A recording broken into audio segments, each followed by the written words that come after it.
皆さん、Lesson 22. 1番、あなたが生まれたところはどこですか？あなたが生まれたところはどこですか? So, dito minasan, yung question natin is isang interrogative question.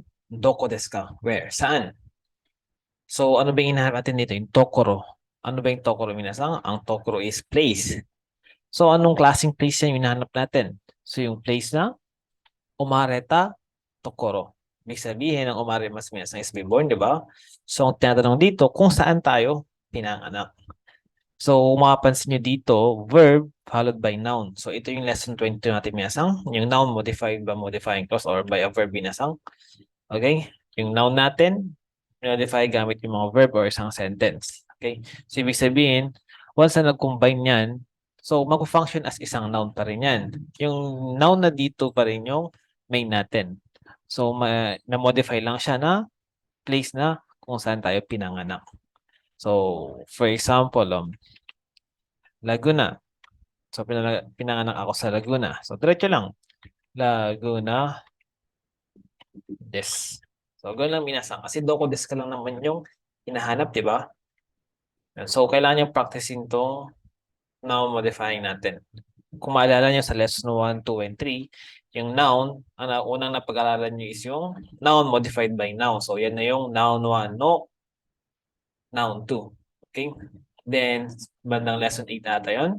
Yung noun nyo is na-modify naman gamit ng adjective, which is yung i-adjective plus noun, na-adjective na plus noun. Then ngayon sa lesson 22, yung noun natin, i-modify gamit ng mga clause minasang or mga sentence natin or yung mga verb. Ang kailangan nyo lang gawin is kailangan yung i-plain form minasang. Plain form. Okay? So, kailangan nyo ma-review yan minasang, ha? Then, huwag din kakalimutan na once na yung noun is na-modify nyo na, mag-function as isang noun na yan. Okay?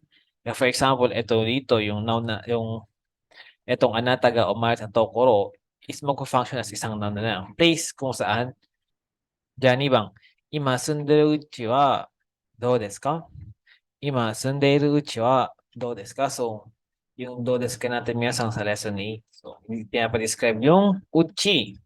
So, anong klaseng uchi ba to? So, yung uchi na modify ulit minasang.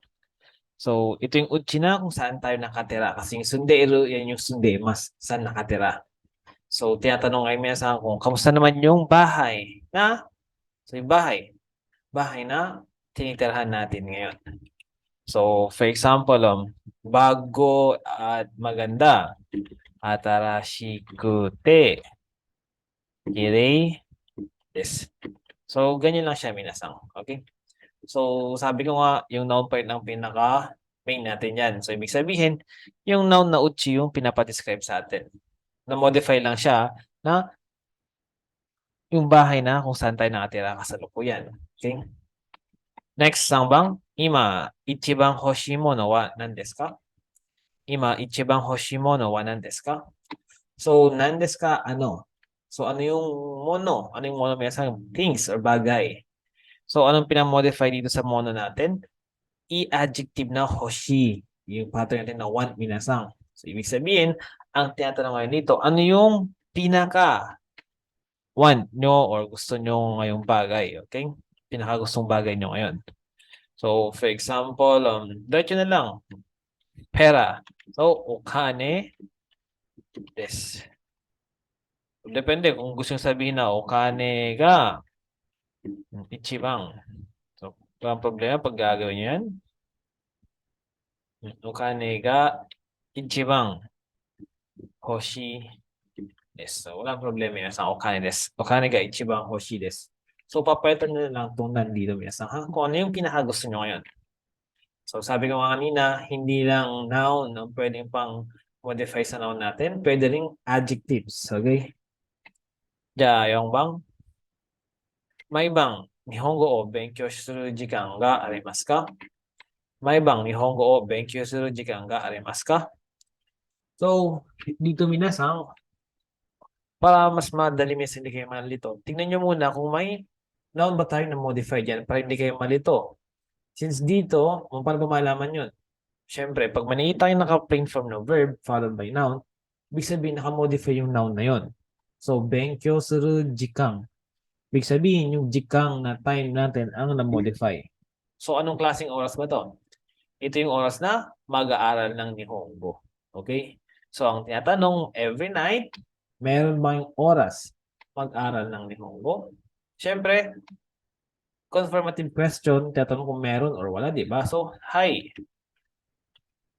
Arimas. Okay, shortcut. Pwede na yan. Hi, arimas. Hie, arimasen. Okay? Okay na yan. Kung gusto nyo kompleto, walang problema. Hi. Kompleto. Benkyo suru koto ga arimasu yan. Hi. Benkyo suru. Ba't koto gumin? Jikan ga arimasu. Oo, may oras ako mag-aaral. So, ganoon lang siya, minasan. Okay? Jago bang, Nihon de ikitai tokoro wa doko desu ka? So, doko desu ka, saan? So, saang lugar? So, tokoro, di ba? Saang lugar? So, ano yung pinamodify natin sa noun natin? Ikitai. So, ano ba yung ikitai? Ito yung want to go. So, ibig sabihin, ang tinatanong dyan, saang lugar yung gusto nating puntahan sa Japan? Okay, doko desu ka? Sa akin, for example, gusto kong pumunta ng Tokyo. Tokyo desu. Osaka desu. So, mga ganyan ang possible na sagot din minsan, ha? Kung gusto nyo kompletuhin, walang problema. Nihon de ikitai tokoro wa Tokyo desu. Nihon de ikitai tokoro wa Osaka desu. Okay? So, walang problema yan, minasan. 6番、家族でメガネをかけている人がいますか？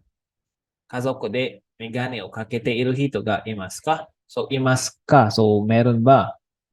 Meron hito ga imas ka? Meron bang taong?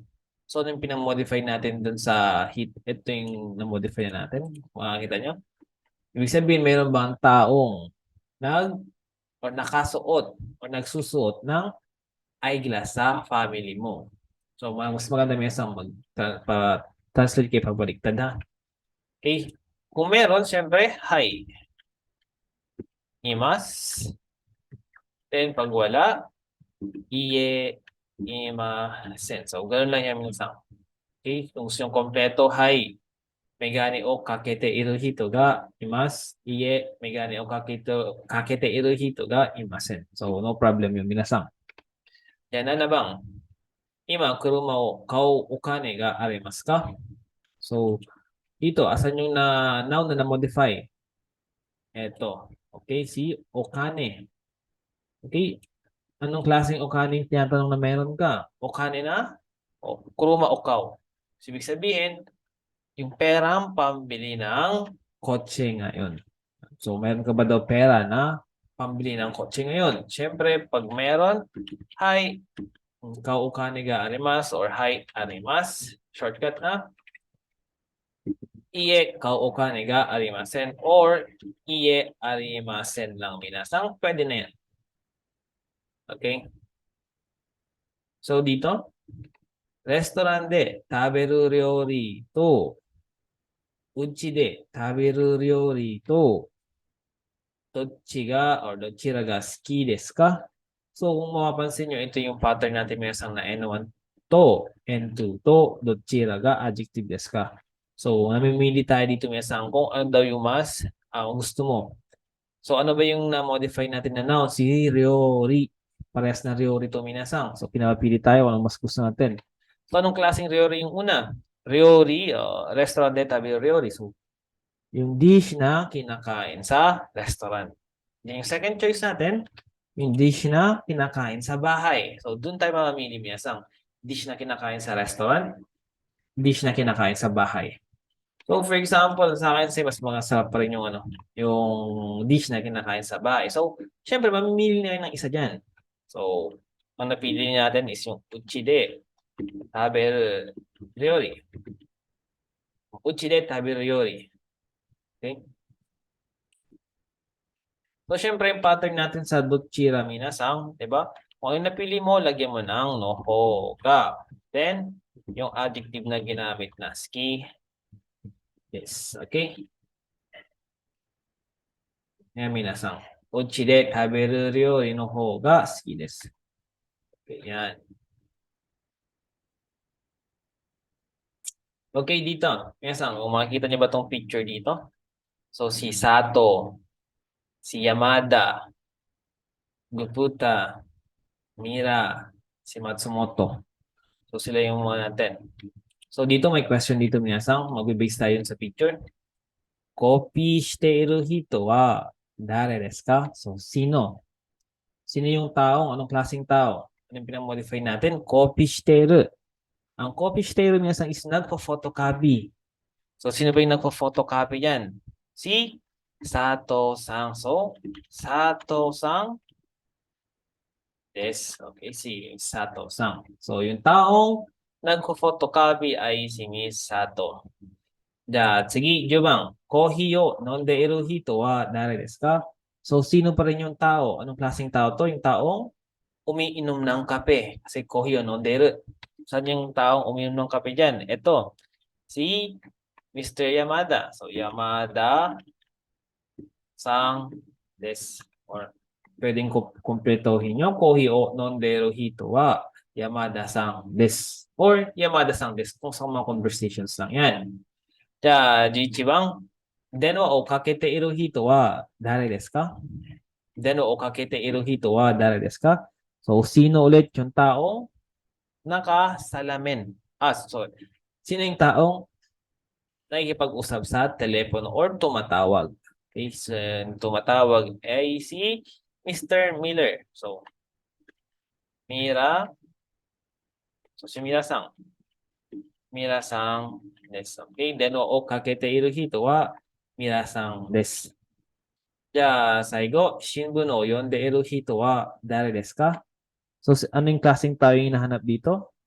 Shimbun o yonde-eru. Taong nagbabasa ng dyaryo, which is si Mr. Matsumoto-san. So, Matsumoto-san desu. So, yung shimbun o yonderu hito wa Matsumoto-san desu. So, yun lang ang 22 minasang.